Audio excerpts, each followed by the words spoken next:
actor Rose from Thailand.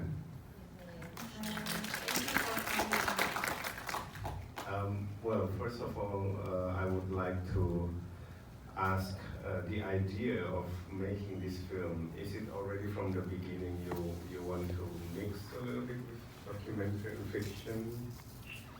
Actually, it's not from the beginning because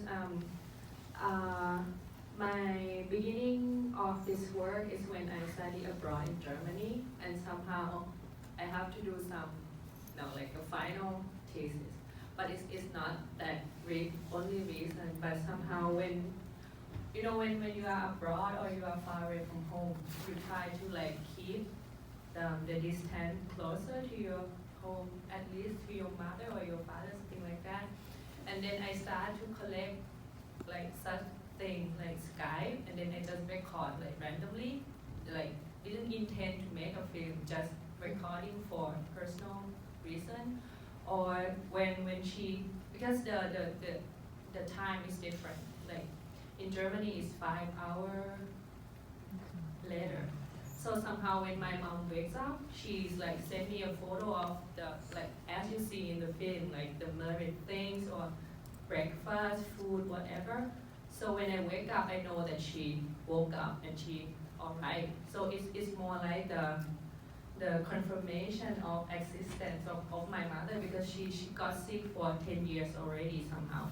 And then one day that when she didn't send me a photo, so I think, okay, something happened, kind of. So I try to collect.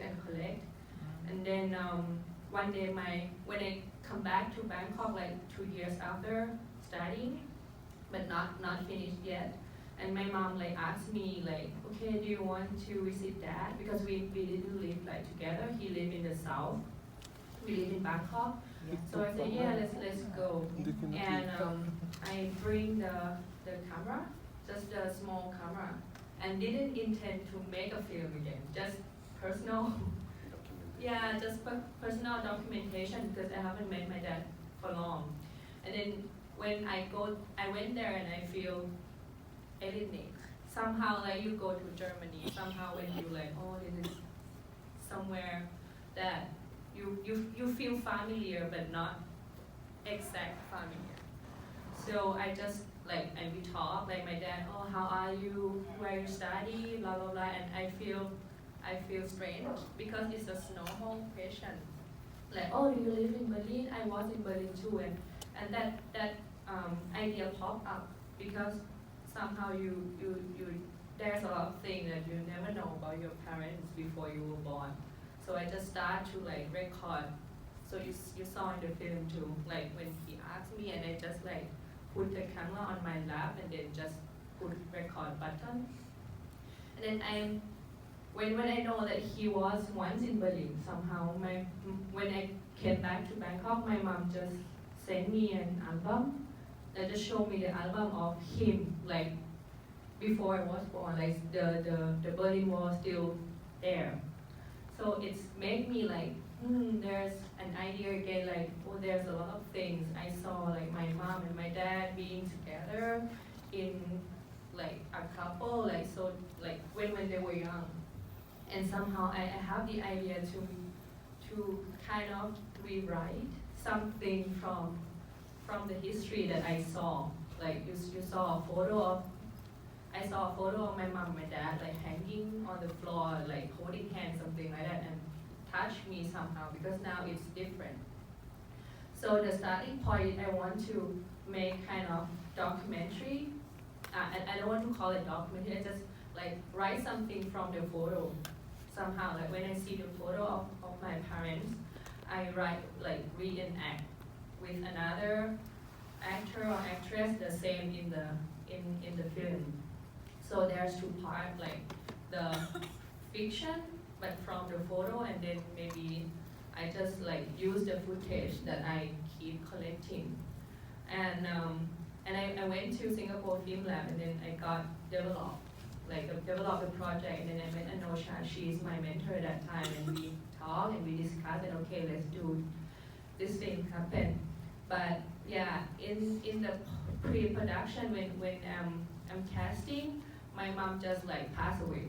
So she got sick first, and then I stopped to do this project, and then I quit the project and paused, like, I think many months. And then I went back to Germany, and then once again my friend from Bangkok, hey, we are like doing kind of short stories, because I'm a writer too. So I write some short story. Okay, no. Yeah, and then this is the first time that I write the stories about, in the film, the fiction part, that the family went to the river and do the merit and spread the ash. And that's the first time that it kind of, I looking back to what's happened. So I call Anusha and then, okay, let's do the film again. I mean, the documentation part is still the same, but somehow the fiction part I turn into this event. Yeah. Well, one more question before I give it to the audience about NAKORN SAWAN of the title. Maybe you should tell us, because we don't know where it is and what the city is known for. Actually, NAKORN SAWAN, there's no dash in the middle. It's like NAKORN SAWAN, but NAKORN means city, and SAWAN means heaven. And it's the province that we believe that is the beginning of the big river of Thailand. Somehow, like out the river from the north, and they gather in this city. So people thought that, okay, when someone died, we go to the river and spread the ash, and they believe that, okay, the death will go to the heaven somehow. And it's kind of the ritual of my family. I think that when we are not the local people of this city, we just go there because of the name. Then when my grandmother or someone died, we went to this city. So somehow it's the city that kind of something, yeah. Okay, maybe we should open it to the audience. Any questions from the audience? Yeah. So is the thing that you float on the river the one with your mother's ashes and some plants and flower petals mixed in it? Is that it? Yeah, it's flower. It's rose and some like nice smell flower. Oh, but no ashes, no. With ashes. Okay, so quite like the Varanasi garden. Yeah, like mixed. Yeah. Okay. I was wondering, like, from an ecological, practical perspective, where do all those little thingies eventually end up in? Like, is there a point of the river or the lake where all those just stay? Just go. And people, do they collect them, or do they? No, I think people don't do it. But somehow it's kind of, how to say, more like a ritual that It's a people, tradition. yeah, tradition, like when someone dies, we spread into, I mean, not only river, but you can go to the sea or the ocean to depend on the family, yeah. But what I mean is specifically for that place, when you float things, eventually they'll end up somewhere. And so, is there a point in the river where all these little floaty things? I think no, because the river will go to the sea. Oh, yeah. One last question. Well, I think I want to congratulate you for doing such a personal film and yet tackling so very universal feelings. Thank you. And one of that universal feeling I feel like as an Asian is, how does a filmmaker agree to, or rather make your family agree to be part of your film? Yeah, I know what you mean. Yeah, it's my, how to say, trauma, not trauma, but some, yeah, not corrupt. It's like it's kind of thing that you fight in your mind or your head, like should I do it, should I do not, should I do it, should I do not. But somehow I think the most significant thing is you do it from, how to say, from the good intention. How do you get your family to say, okay, you should be, okay, you feature it? For example, for my mom, she, I don't know for others, female family, but somehow she like used to camera, because I always film her. I mean, you can see from the film that she said, oh, film that, film those, blah, blah, blah. So somehow she's more into film. Even she doesn't know much, but she know everything that I did. Even the dialogue, she can. I mean, my video, whatever, she like keeps speaking like actress because she remember everything, you know. But for my dad, it's different. Yes, as you asked, because he's like, we didn't live together. So, oh, you're a filmmaker. What's a filmmaker do? That is there like a big company or a big like light, blah blah blah. But why you come just for 4 people? Is a film really something like that? So it's more like we didn't like officially talk like, okay, Dad, I will film you and you will be in the film. So it's more like, okay, I go to your house, hey Dad, I have a project.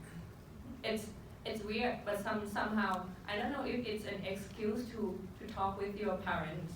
It's kind of a reunion. I don't know if I use that as an excuse to talk with my dad, because I can say that if there are no film, if no this film, I don't know how can I go to talk with him or go to meet him. I mean, yeah, I can make a reason to go there, but somehow this film is kind of the, what is called, like the history, like before, because now, I mean, I'm 30, so it's more like the life history of before 30. I mean, when I finish this film, I think it's kind of done. And then I can just, okay, do whatever, continue, yeah. Thank you. Questions?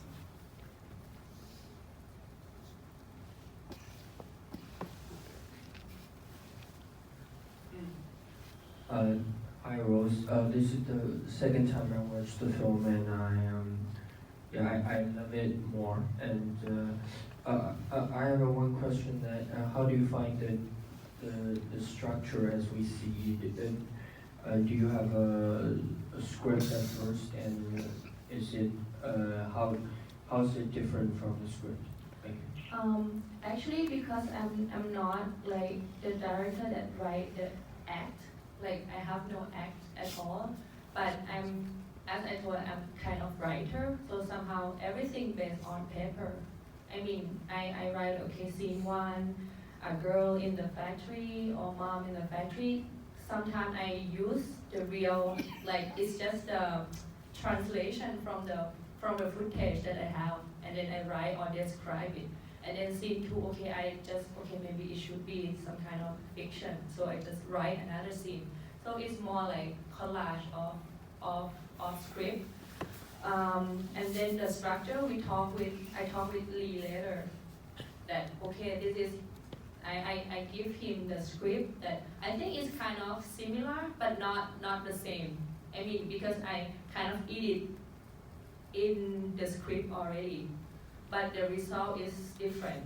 I mean, he put it in, he take it out. Actually, the fiction part is more than this. There's some other lie, but we agree that okay, let's not put it. For example, the last part of the video that you see, the Skype thing, and the photo of my mom and me. Actually, that's no part. This part, it's just finished. Like my mom take a photo and it's done. But I at least said, okay, it's okay, but there's something like missing. So I asked him again, like, okay, I will go back to look through my external again. And then I found this folder, like a photo of my mom's photo and a recording of me and my mom, and I feel like, okay, maybe this is it. And then I try with Lee again, and then I put this sequence in the film, and I feel, okay, this is done for me. So somehow it's more random and structure in the same time. Yeah. Thank you. By the way, Lee is the editor. Yeah. And another question is, how many times you appear in? Have you counted? I think once. I mean, like the real face that I'm. In the beginning, in the mirror. In the mirror. But people always think that there will be me more, but actually she's my sister because we look so alike. Even she's like younger than me a lot. Yeah, just once in the mirror. So that, like you said, that in the end, the picture is your sister and your mother, or you and your mother. there's one you kissing a girl kissing mother's cheek. Me. That's you. Yeah, so it's twice. So it's twice. Okay. Yeah, it's me. So what about the choice of showing yourself in the mirror in the beginning? I cannot remember why I put myself that short, but I think it's more like, for me, it's like pop thing, you know. It's like the shot that people in this era, like, okay, just take a photo of yourself in the mirror, just like a reflection to confirm something, blah, blah, blah. So it's more like, for me, it's kind of confirmation of this is me in the film. Even you know anyway that without myself, it's me in my film already, but this is how, okay, this is me in my 27 or 26. So it's like, okay, this is you before. Thank you. Other questions? Hi. What is your next project? Next project? Actually, I have the idea, but it's not like really concrete or solid yet. But somehow, I try again to avoid personal things. I mean, I just want to challenge myself. How can I use like other material, not like me or I mean, film is your story anyway. But somehow I don't want to put myself or kind of my close people in the film again. Yeah. So it's more fiction, I think. Other questions?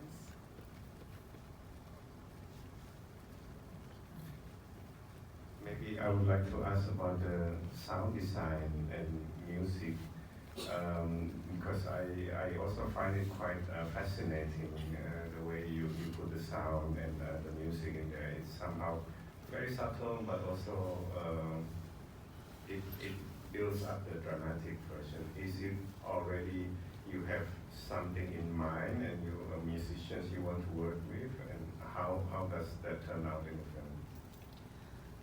Actually, in the beginning, I talked with Anosha that I want no sound, but she said no.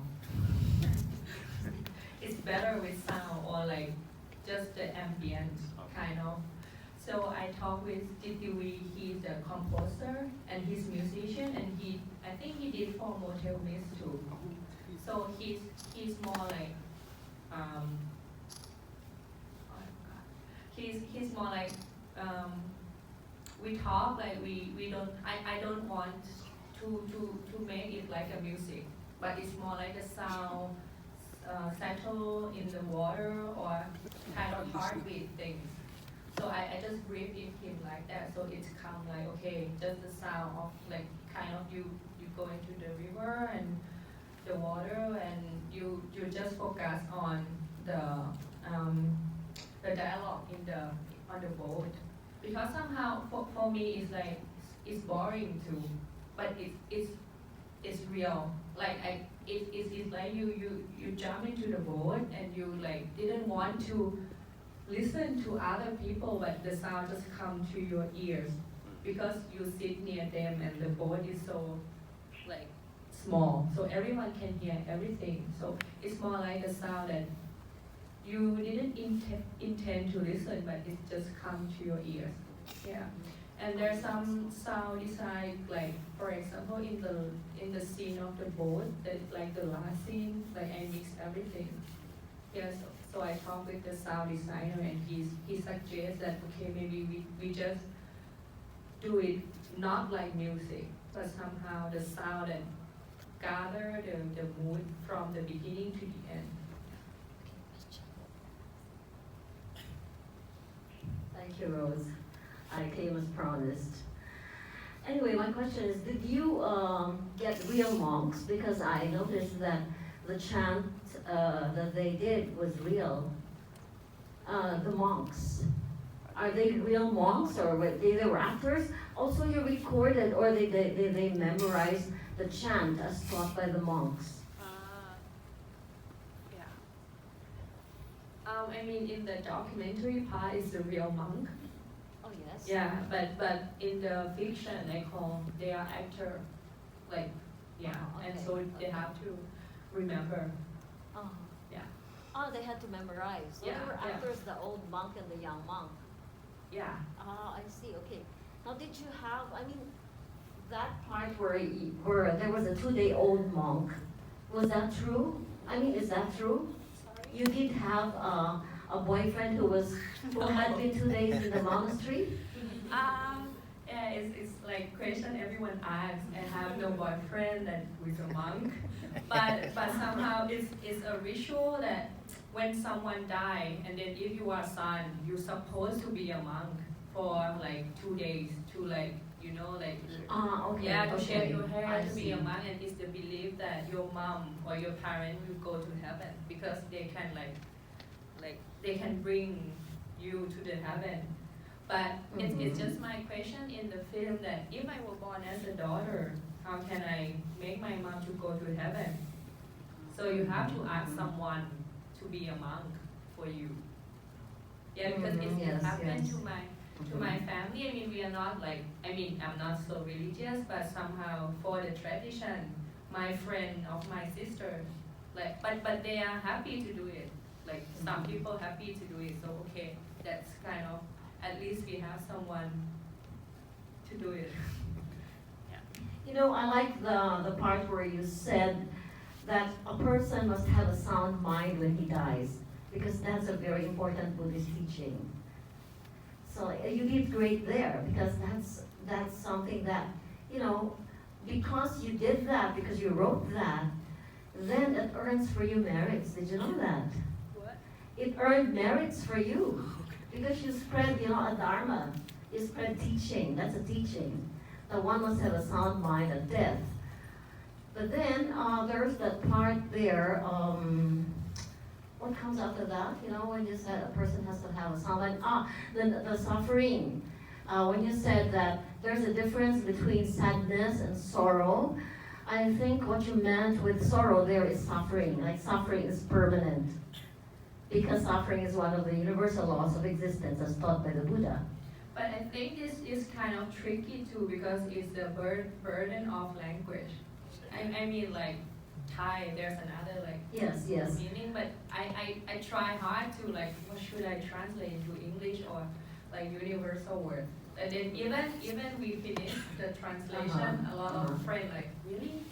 Maybe it could be suffering or sorrow also. Yeah, there's a lot of like words that you use, but yeah. I think for me, sorrow is like nice to hear.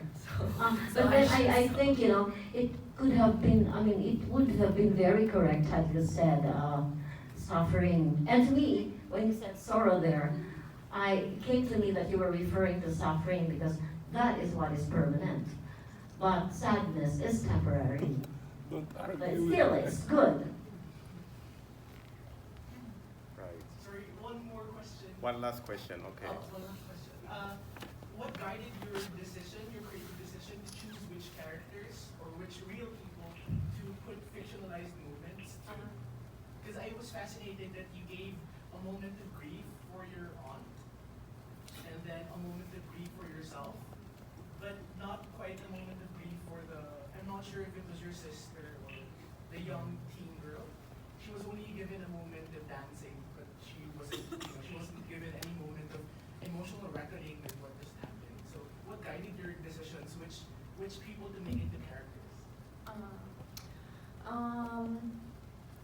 Because the intention of the fiction part is only 1 day, and then I just want to capture like a 1 day moment. So somehow, and I think it's more, for me, it's more like in the film, like when you're sad, how can you express? I mean, it's depend on people. Like maybe I'm just crying hard for 1 hour, and then after that I done.